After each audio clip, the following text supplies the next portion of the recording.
Okay, so today we will discuss the principles, 12 of them first. Of course, with the time we have, we will not um, finish all 12 principles, and we will continue the rest next time. Now, all of them are important. After we finish the principles, we will follow the discussion by our comprehensive example. First of all, concept number one. What types of capital we should estimate their costs? The answer is very simple. We focus on funds from investors only. Funds from investors only. So when you take a look at the right-hand side of the statement of financial position here, of course, not all of them, but major ones, starting from trade accounts here or accounts payable. Sorry, trade credits or accounts payable. Who provides trade credits to the firm?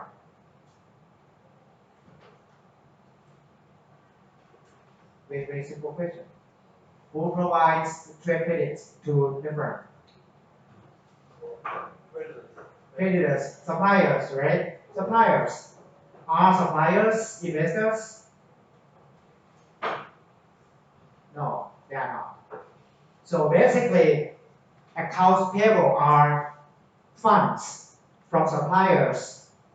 The firm can use this type of fund because the firm buys, for example, raw materials on credit, right? And suppliers are not investors. Therefore, we may assume that accounts payable carry no financial costs. Next, accrued expenses. For example, accrued taxes.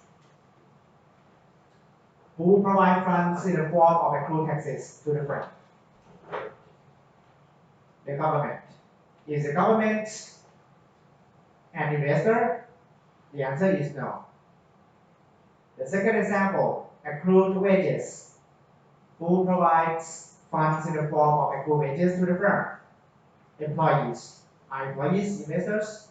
Again, no. So if you recall our discussion from lecture note number 1, these two accounts are accounts payable and accruals. They are operating current liabilities or non-interest bearing.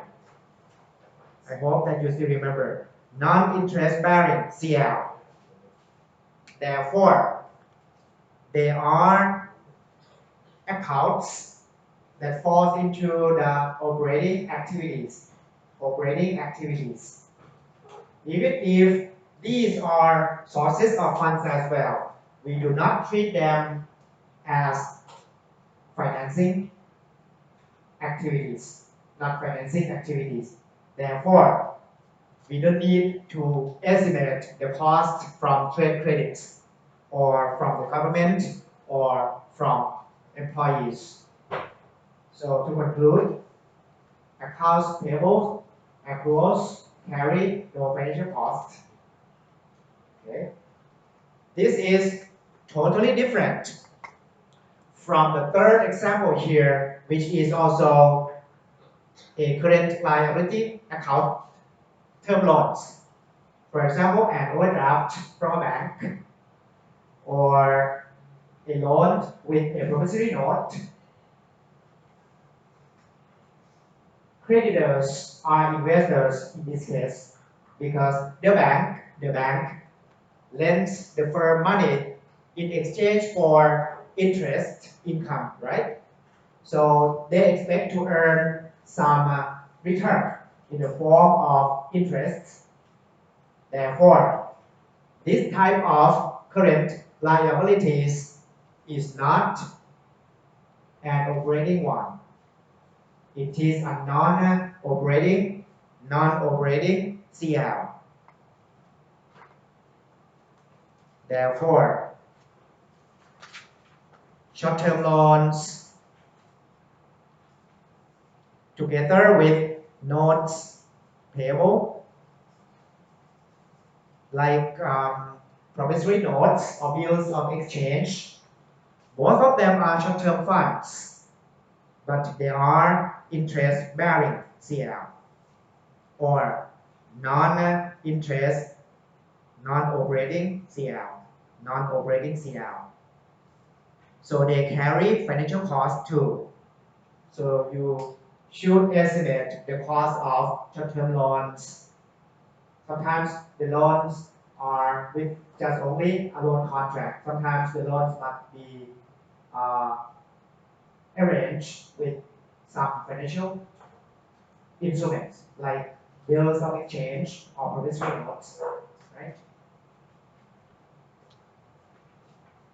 Next, all of them here are long-term capital, and therefore they fall into financing categories.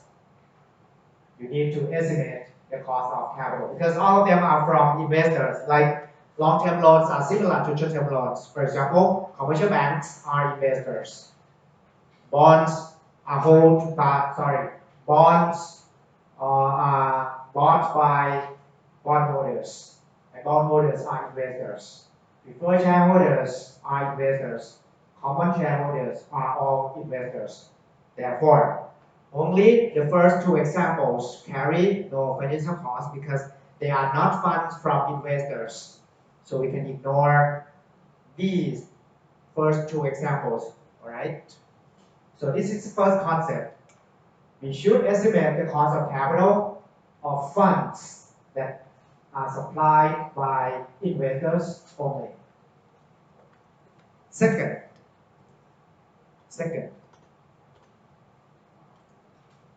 what is the definition of the cost of capital? You need to fill up the blank here. After you read two sentences, what should be the best word completing this last sentence?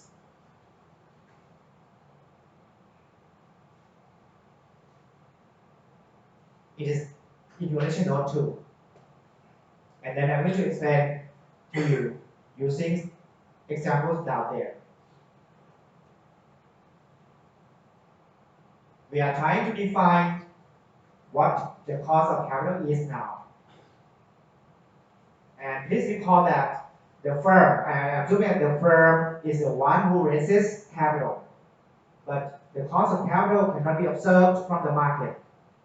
And the firm itself cannot determine the cost of capital. All right? Anyone would like to try? What is this estimate? No? Opportunity. So basically, the cost of capital is the opportunity cost of the fund providers. The opportunity cost of the fund providers. Because think about an investor, right? He or she gives you money. Therefore, he or she loses an opportunity to spend that money to do something else. Right? Therefore, the investor is going to ask for something from you. Take a look at the following examples, starting with the bonds. Now, I am assuming that there are no flotation costs.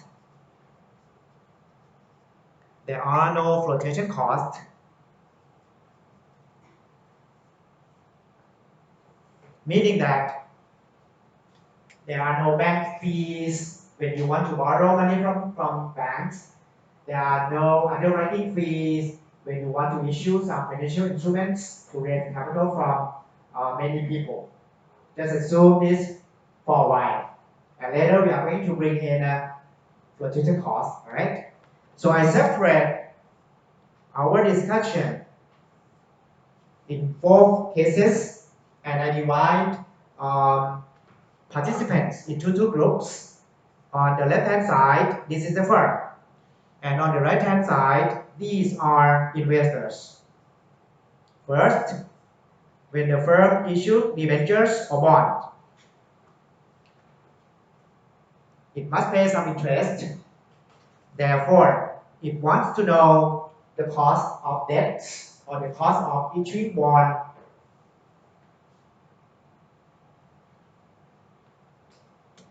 How can this number be determined?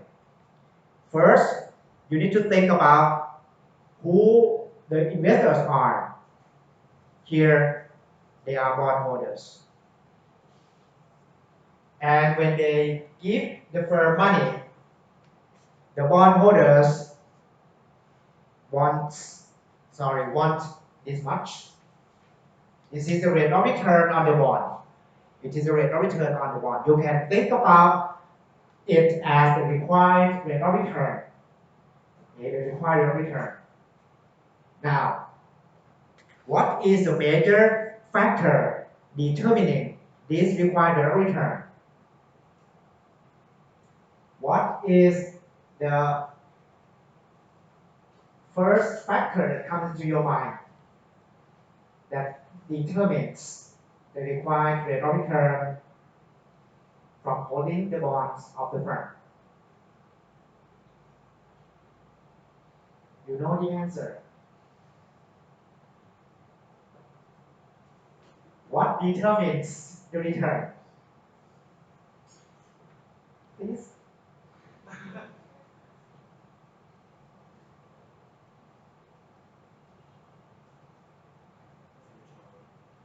Let's say it. No, that's the title of the return. For example, yield to maturity, right? That's the return. The question is, what determines the return? Risk, correct.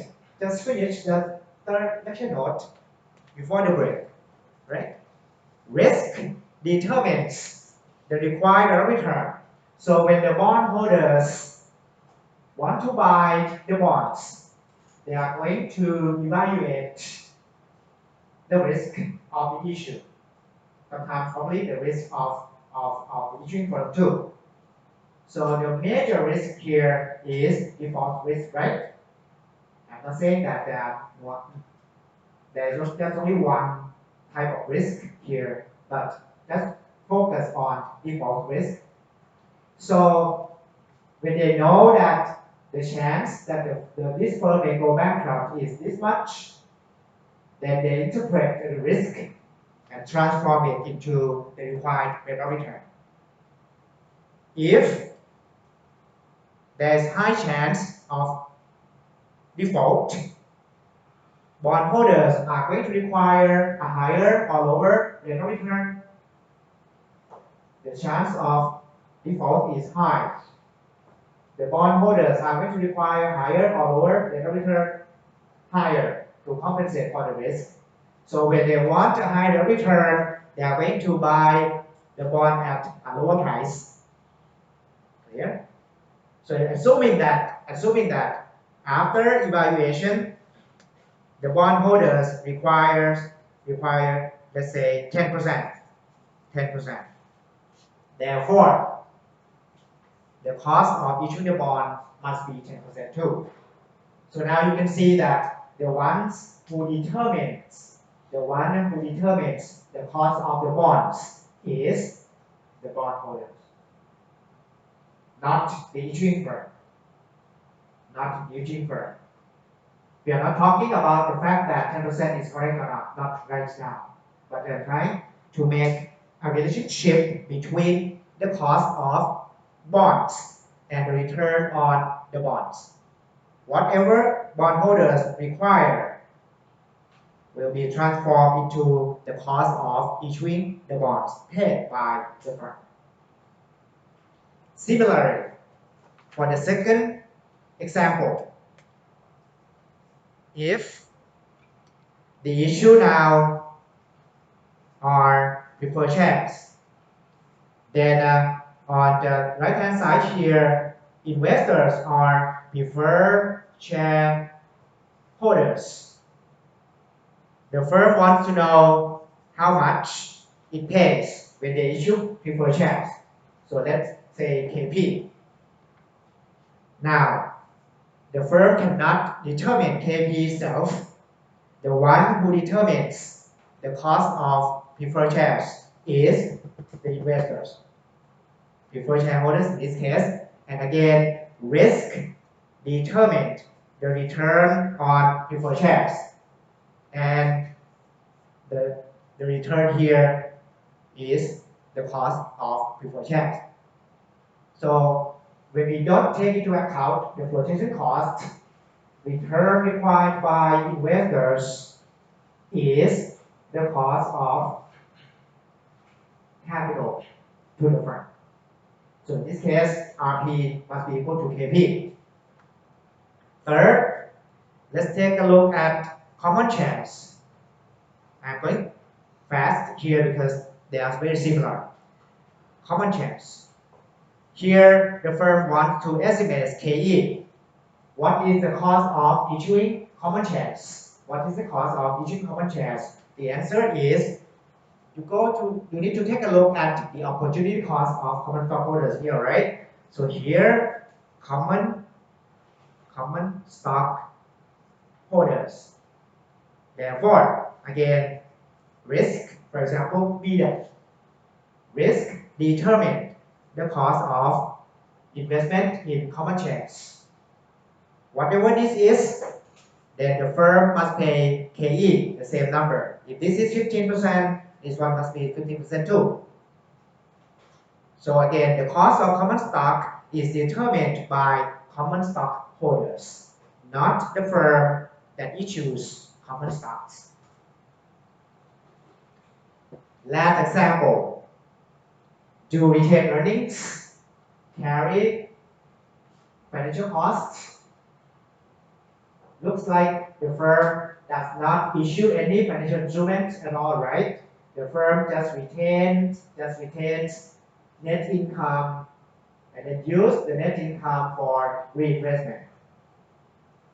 However, please do not forget that I'm going to use case.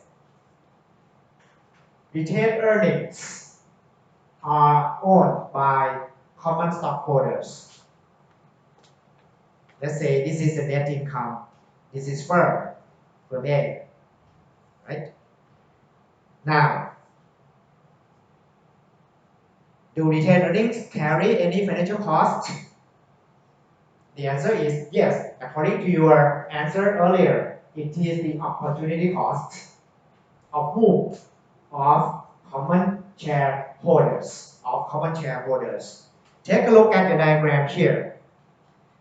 When the firm generates net income, first, I assume that the firm pays out all net income as dividends to common stockholders.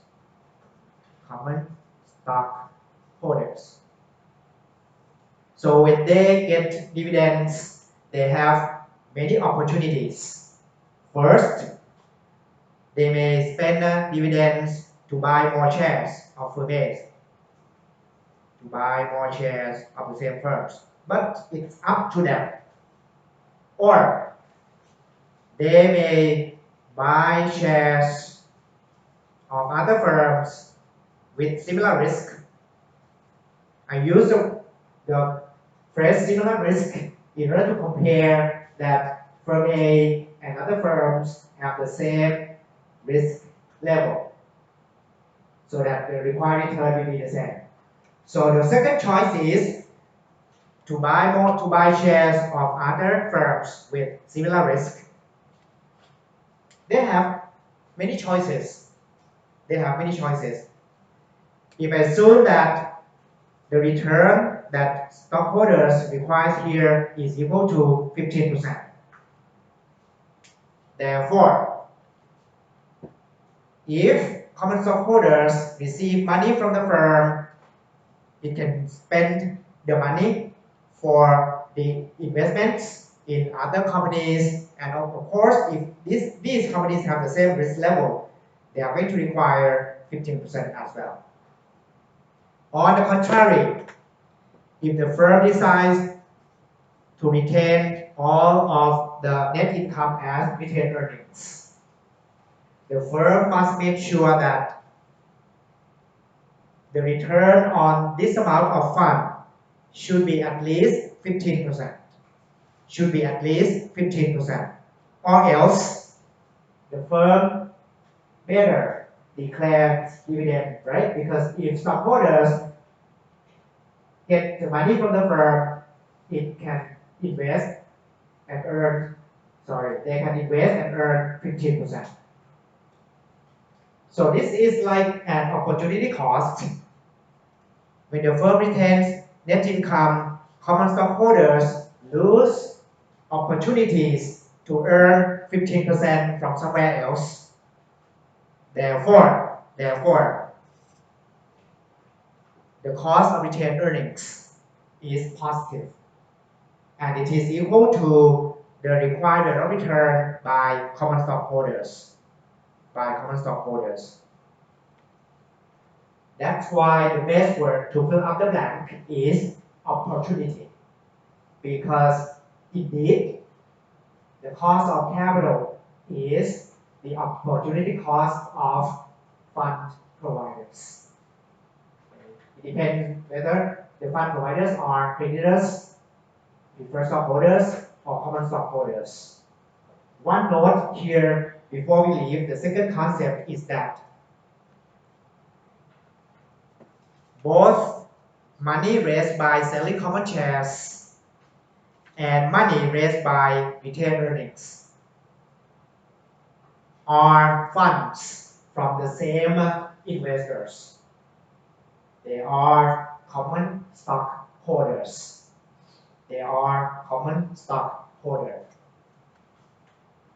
And of course, you know that therefore, if this is the required return, the cost of retained earnings should be the same. Since the money comes from the same source, KE and KS must be the same. When we don't include flotation cost in our analysis, all right? Because the cost of common shares and the cost of retained earnings are just the opportunity cost of common stockholders. Therefore, two cases should be the same.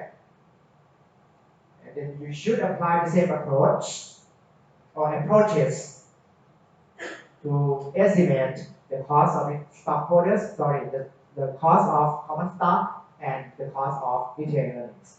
We will see later. However, when we take into account flotation costs into our analysis, KE and KS may be different. Okay, you know this from FN311. Next,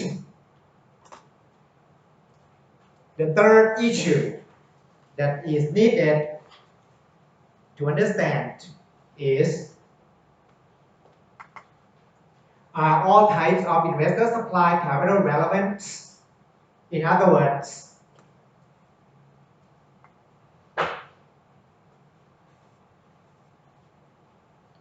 you have interest-bearing current liabilities. I ignore the non-interest-bearing out of this diagram, okay? And the second part is your long-term funds. We are not worried about this part because we know that we must estimate the cost of long-term funds. How about the cost of interest-bearing short-term funds? For example, short-term loans. The question is that, should we include the short-term funds here in our capital structure too? In other words, should we estimate the cost of these short-term funds too? Answer: there are two schools. And both of them are correct. But please be consistent. Please be consistent. Let me explain. First, we are trying to distinguish between permanent funds and temporary funds. Short-term funds are temporary. Okay? Long-term funds are permanent. The first school suggests that short-term interest-bearing debts, to be more correct, short-term interest-bearing debts are not included when we try to estimate the WACC. Not included.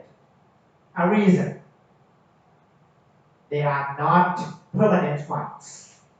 They are not permanent funds. For example, when you ask for an overdraft from a bank, you may ask for, let's say, only 6 months. After 6 months, you are going to repay all of the principal. So that there are no overdrafts appearing on your statement anymore. So the funds are just temporary, okay? So it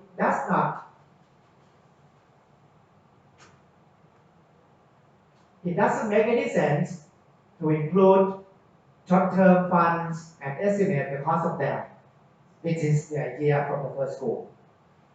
Okay? Short-term funds are temporary. However, if you do not include them when you estimate the cost of capital, there must be a place where you must take into account cash flows from these funds as well. Therefore, you must treat them as operating items.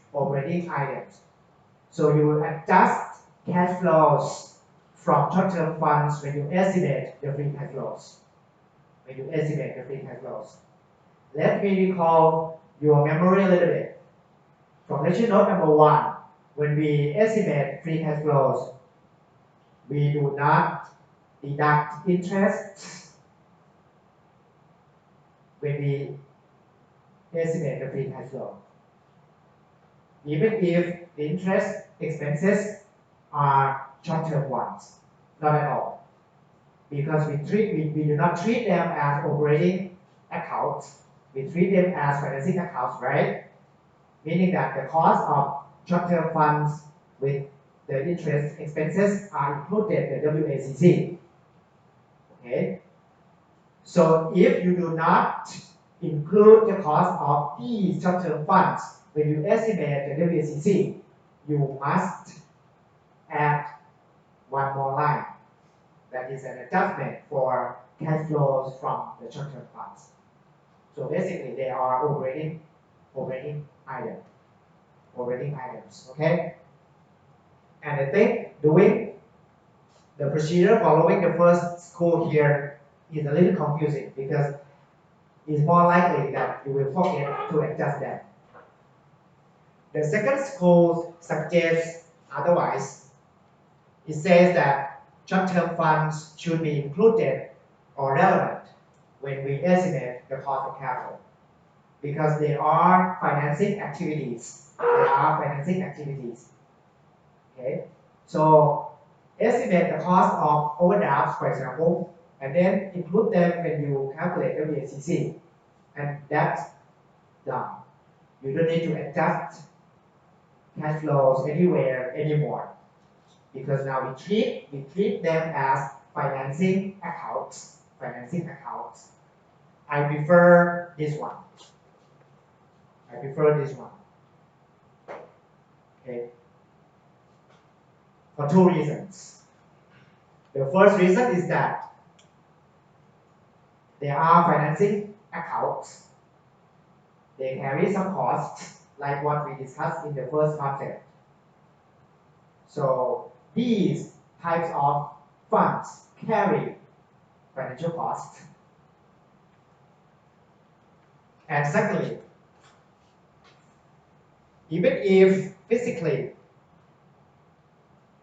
they are temporary, in practice, we extend the short-term loans all the time. In other words, It's like a revolving short-term credits. Revolving short-term credits. For example, after 6 months, you may extend for another 3 months, right? After the end of another 3 months, you may ask for an extension, even more. So practically, these loans are not temporary at all because the maturity can be negotiated and extended. Let me repeat.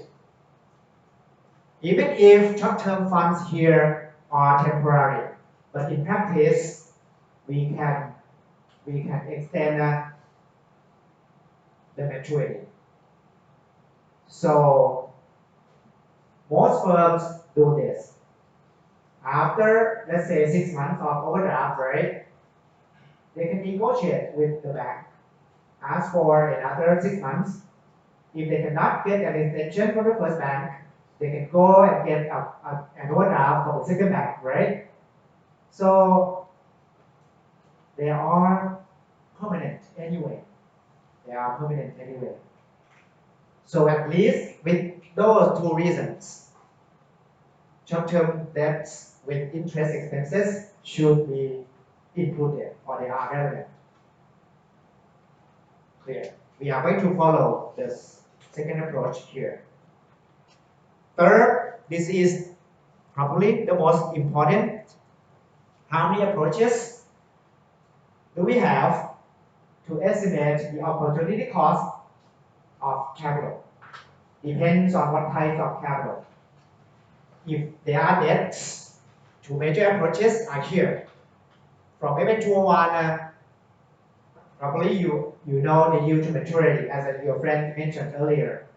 That is the discounted cash flow approach.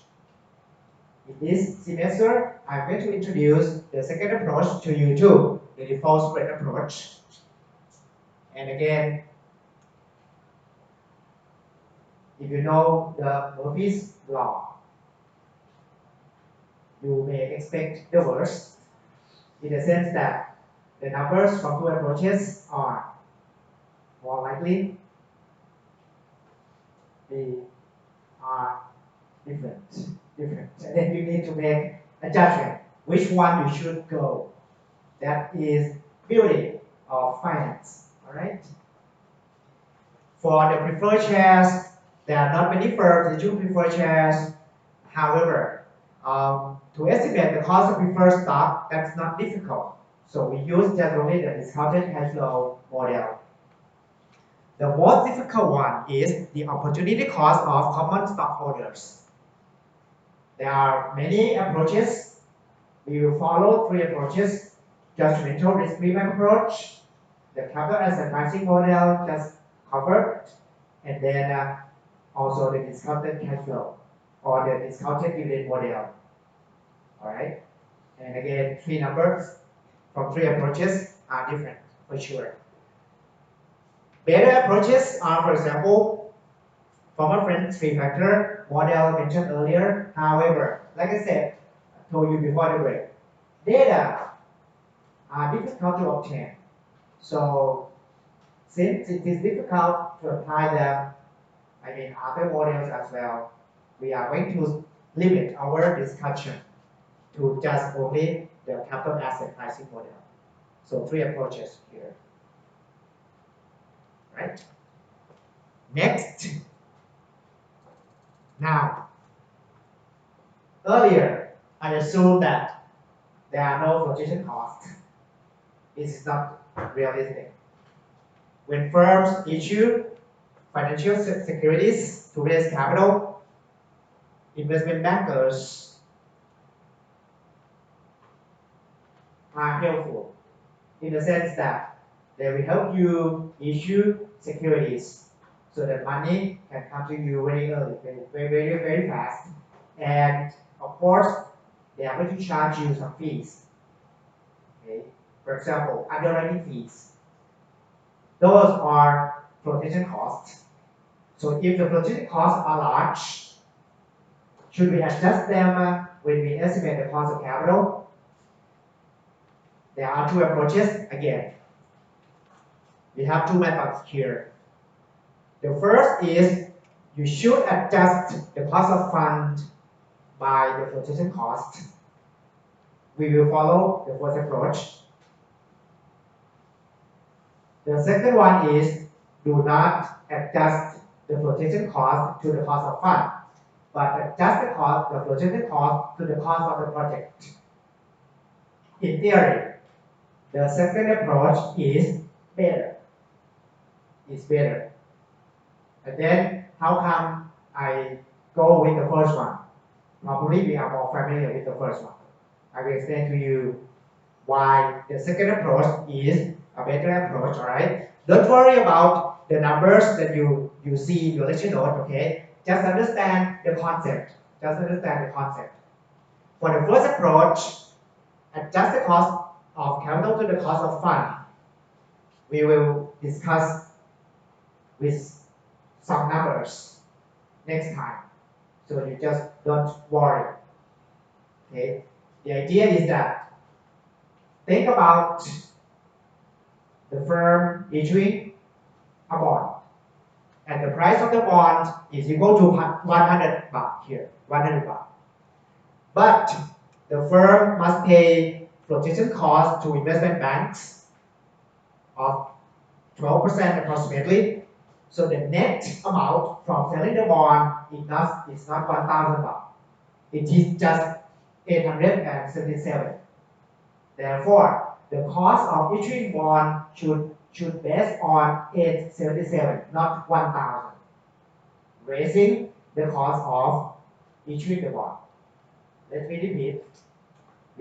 This is the first approach says that we should adjust the flotation cost to the cost of capital because the issuing firm does not receive the full amount when it issues securities.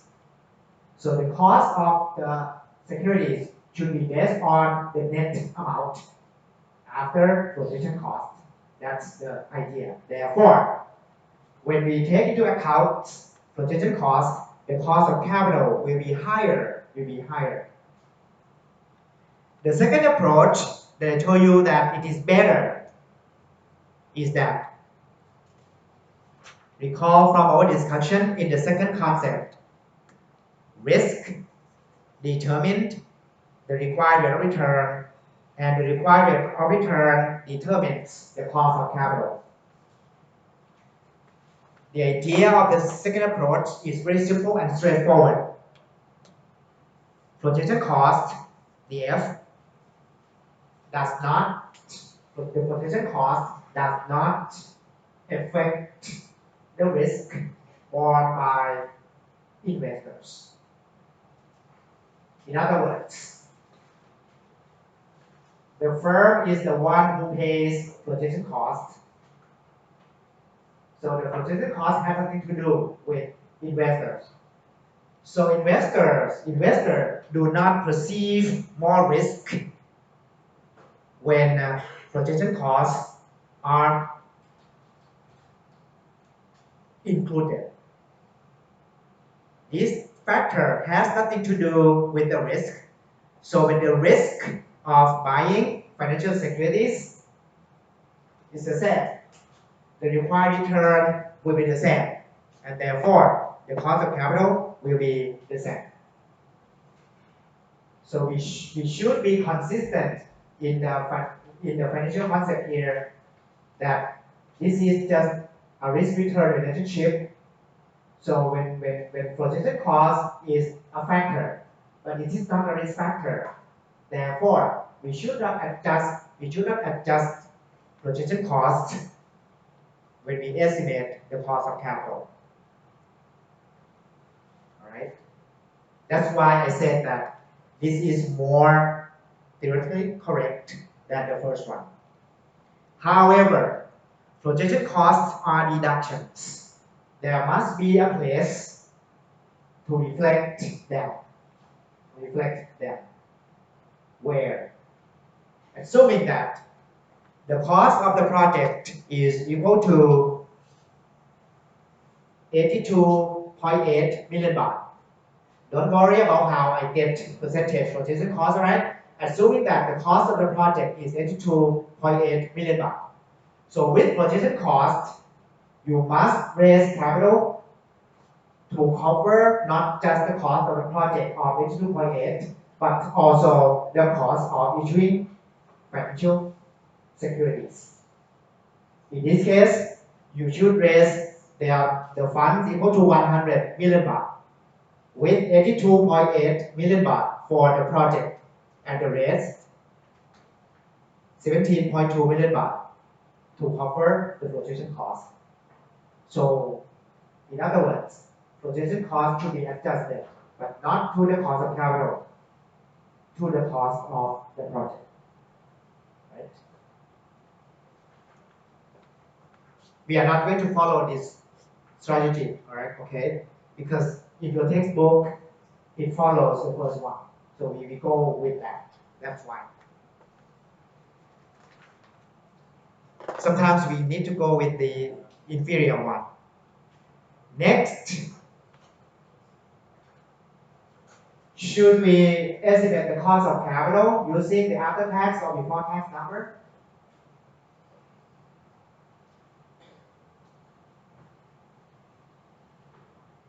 After-tax, a reason is correct. Why? A tax saving, very good. Because of a tax shield or a tax saving.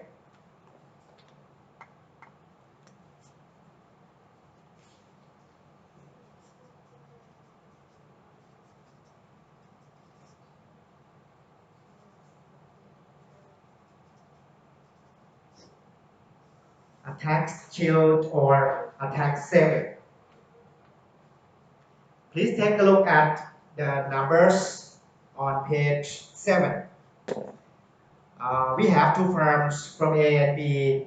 Let me rewrite all the numbers one more time. A and B.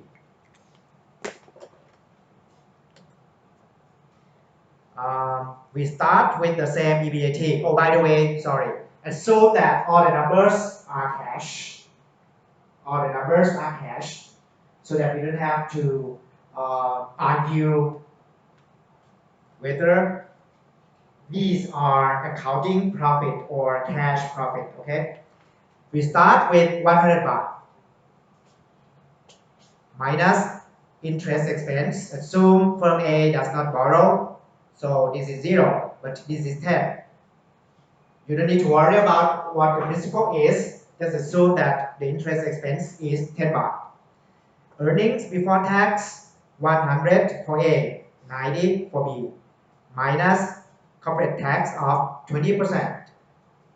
So this is minus 20, this is minus 18. And the net income of 80, 72.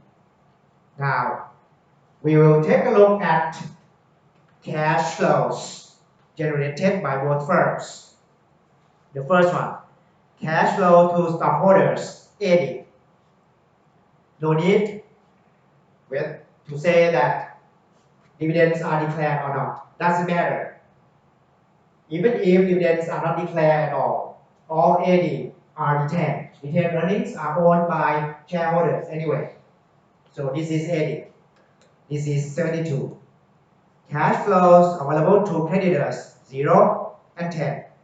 Just the interest amount here. Total cash flow, 80, 82. You are seeing on the screen that even if we start with the same 100 here, for B generates 2 baht more cash flows to investors. 2 baht more. 2 baht more. And like I said in the second lecture note, a substance cannot disappear, right? It may transform itself into something else. So when there is an increase of 2 baht, there should be a decrease of 2 baht somewhere. Where is it? Tax amount. which is here. Firm B pays 2 baht less of corporate tax. And that's why it can transfer 2 baht more cash flows to investors, because it can save some taxes. It can save some taxes because the earnings before taxes is smaller. That occurs because of the interest expense up here. Indeed, this 2 baht can be calculated simply. Using 10, this is the interest amount times 0.2, the tax rate.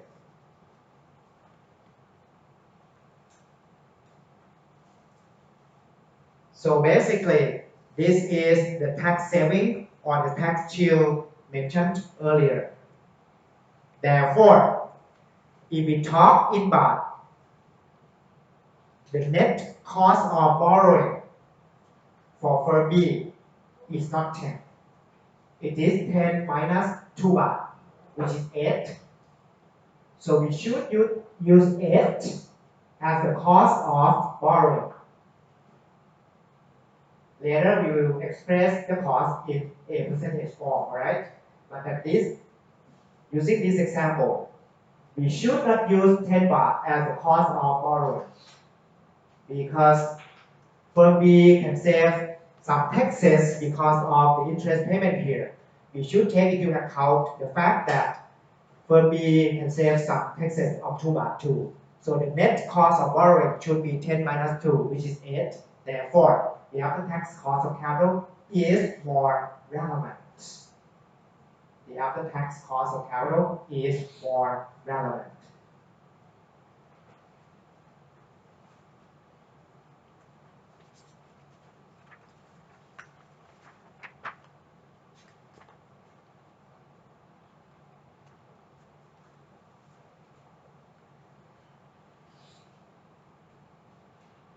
And of course, when we talk about the after-tax cost of capital, not all types of funds can save taxes. Not all types of funds can save taxes. Funds from common stockholders are not able to give you the tax shields. So please keep that in mind too.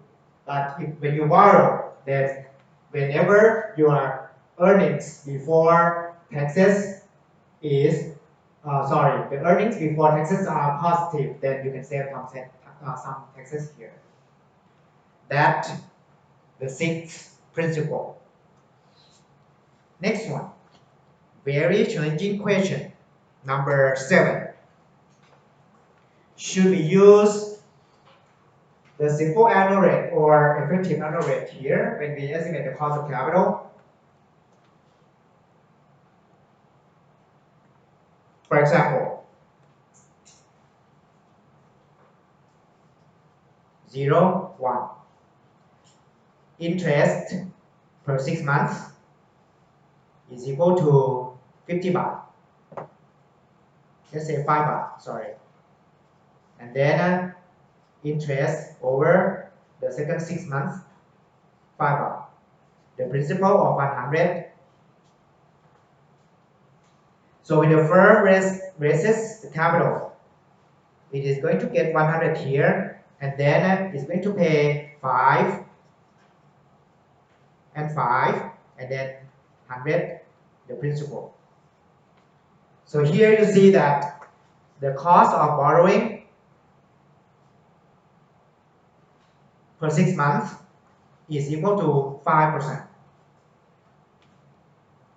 The cost of borrowing per 6 months is equal to 5%.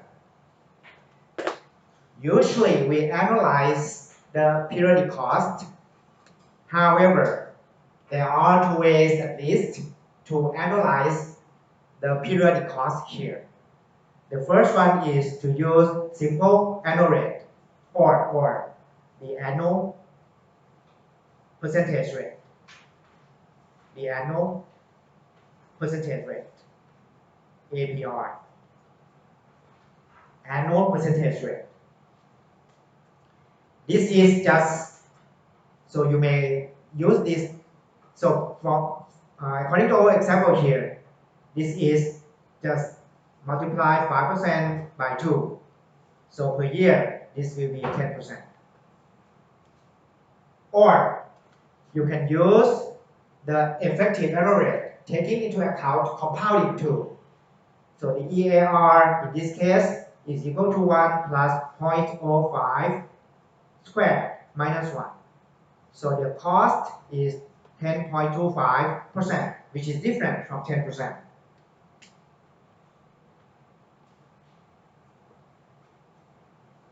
Let me repeat.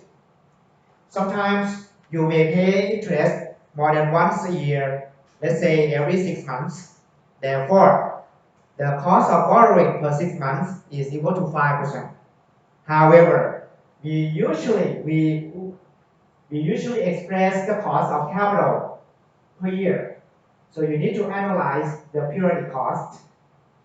There are two approaches: not taking into account the time value of money, multiply the cost per 6 months by 2, or you use the effective rate.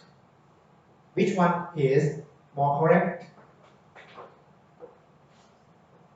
Which one is more correct? The EAR, of course. Which one is preferred? The answer is the simple annual rate. I am not trying to destroy all of your knowledge that you have learned so far, okay? A reason why we use the simple annual rate is, any comments? We know that the EAR is correct, and we should always apply EAR. But when we estimate the cost of capital, why do we prefer the simple annual rate, ignoring compounding? Anyone?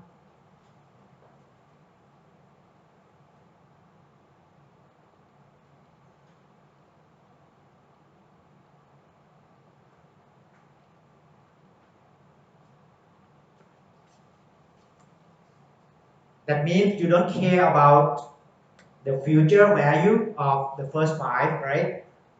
You don't care about future value of the first 5, because if you care about the future value of the first 5, you are going to use minus 5.25 here, right?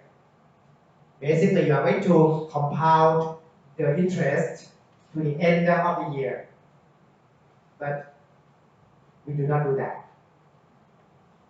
If we don't do that, we should be consistent.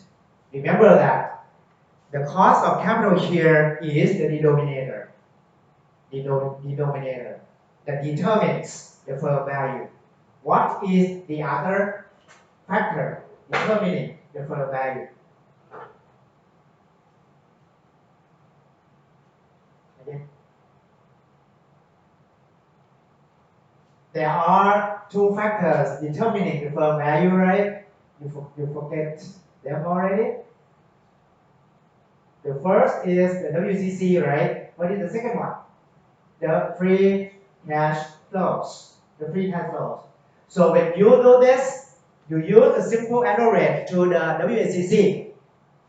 You should do the same thing when you calculate the free cash flow too. Are you consistent? Take a look at a simple example. Assume that this is 1 year, basically 12 months. Sales in January, 10 baht. In February, 10 baht.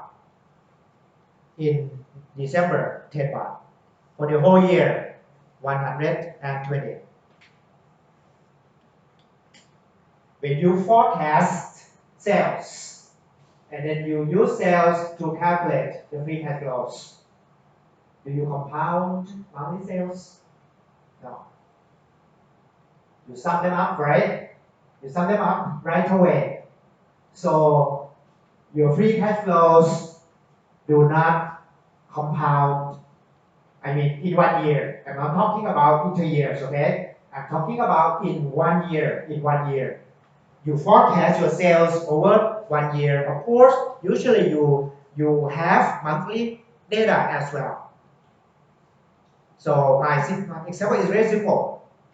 10 baht each month, evenly. So you use 120 to calculate your free cash flow, ignoring the fact that you would prefer 10 baht in January than 10 baht in December. Because 10 baht in January at least can be reinvested for 11 months, right? So the future value of sales in January should be larger than 10 baht. But we do not compound them. So now we try to be consistent. Am I clear? Therefore, even if the simple annual rate is inferior, but because we want to be consistent, when you do not compound anything in your numerator, you should do the same thing in your denominator too. So we go with the simple annual rate, right? Therefore, it's easier for us now because we don't need to estimate the cost per period. We can estimate the annual cost right away, right? Next, this is important too. Concept number 8. We go to number 9. Please distinguish between two types of funds and two types of cost of capital. You have historical funds. All of them, not all of them, sorry. If you take a look at the financial statement, the statement of financial position in particular, all transactions that you see there represent funds in the past, historical funds. For example, assume you have a long-term loan of 1 million baht. 1 million baht. With the remaining maturity of 7 years. The loan was borrowed 3 years ago. And at that time, the cost of borrowing is 10%. Assuming that it is a fixed rate. So 3 years ago, you went and borrowed a long-term fund from a bank. The bank agreed to lend you, charging you 10% for 10 years. Right? This 10% that you see here is the historical cost of capital, which is not relevant for any decision makings anymore. It is the old cost of capital, irrelevant for decision makings. Never use it. So that 10% is the historical cost of capital. However, currently, you may be able to estimate the current or new cost of historical funds too. New or current cost of the historical funds too. For example, what is the current cost of the long-term loan if we borrow from the bank today? Exactly with the same characteristic of this one. So the current or the new KD at this moment may be 9% or 10% or 11%, depends on the general market interest rates. and the riskiness of our firm. So if currently KD is equal to 9%, 9% is more relevant here because this is what you are going to pay if you want to borrow the new loan right now. Sometimes it may be 11%, so it is higher than 10% previously. The numbers that you see here may be relevant for decision making, may be relevant. Why? Sometimes we may have some difficulty estimating the cost of funds. We may take a look at the historical funds and assume that the new cost is equal to the cost of the old funds. So you may be able to apply the new cost or the current cost of the old funds according to my example here. That's why I said that the number that you see here may be relevant.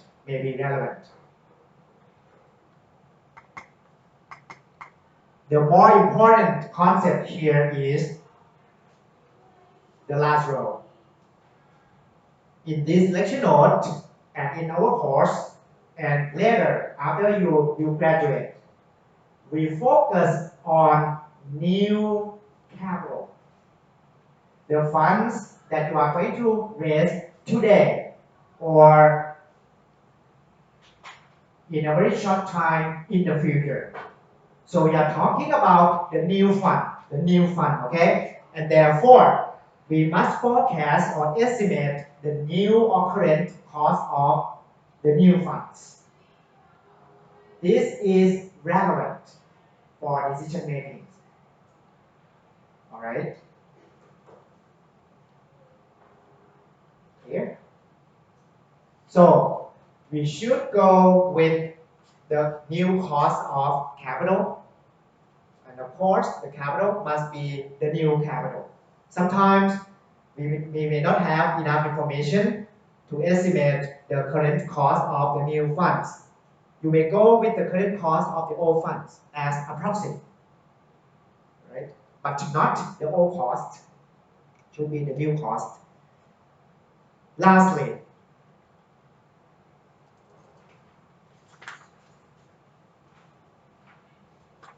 for today, when you have many types of funds, let's say some debts, some common shares, retained earnings, many of them, you end up with many case. You need to come up with one single number called the average cost. Your average cost should not be based on the simple average. Never use the simple average cost of capital. You should take into account the weights of the component types of capital too. Within 100 baht, if you borrow 70 baht, then the weight should be 0.7 to the net capital, and the rest goes to other types, right? This is important. Therefore, we go with the weighted average cost of capital. Details will follow. The last point today is that we will assume that there are 3 different types of funds in this course. First, debt. Second, preferred shares. And third, common equity. 3 different types. Within each type, you may have smaller groups. For example, for debt, you may have long-term loans, short-term loans, bonds, right? 3 smaller categories, or many more. For common equity, you have at least 2 smaller types: external funds by selling common shares, and internal capital by using retained earnings. So for common equity, usually we have common shares and retained earnings. You will see a difference later next time. Okay, so to conclude today, we have discussed how many concepts now? 9, right? So we have 3 more. First of all, the cost of capital cannot be observed from the market. I think it cannot be determined by the firms that raise capital. The one who determines the cost of capital is the investor. Okay? And of course, the cost of capital here means the opportunity cost of the fund providers. That's important. And because the numbers cannot be observed, and of course the cost of capital is the opportunity cost, that's very difficult to estimate. But you should come up with your estimate with smallest errors possible. Right? So this is all about the cost of capital today. Next time, I must remind myself to post all the solutions from the end of chapters for you by tonight. So we don't have, since we have not finished this one yet, so for the last problem set, you don't need to hand in. You need to hand in. Just I give you the problems and also the solutions together. For the problems at the end of chapter, you need to go practice yourself, alright? You need to practice yourself. Next time, I'll show you how to estimate the cost of capital, applying both theory that we discussed and also practical issues as well. Details regarding the exam will be posted for you. Usually we have 2 sets of questions, multiple choice ones and problem solving. You can answer all questions using your pencils so that when you make some mistakes, you can erase them more easily. Please bring a pencil to the exam as well, because you may need to fill in the schedule answer sheet too. Yes, the last one. Yeah, for number 4. Yeah, I have about 4 or 5 questions, and some of them are whole exam problems. So you should see them, and you can evaluate how difficult or easy they are, so that you can prepare yourself well. Yes. No. You don't have to bring anything except your cheat sheet, a pen, a pencil, and eraser. That's all, and also your ID card, and then yourself too. Your cheat sheet, right? You know about the cheat sheet, right? No? Oh, yeah. Some of you are not here during the first class, right? You are allowed to write, print, photocopy, anything on one piece of A4 paper. This one. Written, printed, photocopied on both sides. Anything you want. You can use 2 calculators. But please check with the BBA office first, because for financial calculators, they allow only one model, I think, Texas BA2 Plus or Texas BA2. If you have Hewlett Packard, I'm not sure. I am okay. I don't have any problem with any type, any model of financial calculator. But please consult BBA staff first. Okay. Tell them that I'm okay with all types of calculators. I will let them know too. Again, one thing, if you prepare your cheat sheet in 2 pieces of paper, make sure that you blow them up nicely. So must be just only 1 piece brought in the exam. 1 piece of paper like this one. Am I clear? Okay, details will be posted so that you can prepare yourself well. Thanks a lot for today. By the way, you know about our midterm exam rescheduling, right? So we move to what day? Sunday. We move to the 6th, right? Sunday, right? Okay, cool, good. Sorry about confusion from my side. Okay, it's better for everyone. So move to Sunday. Move to Sunday. Uh, midterm exam. Final exam is fixed. Final exam is fixed, but midterm exam is was a little confusing. Now, Sunday the 6th. Thanks a lot. See you next time.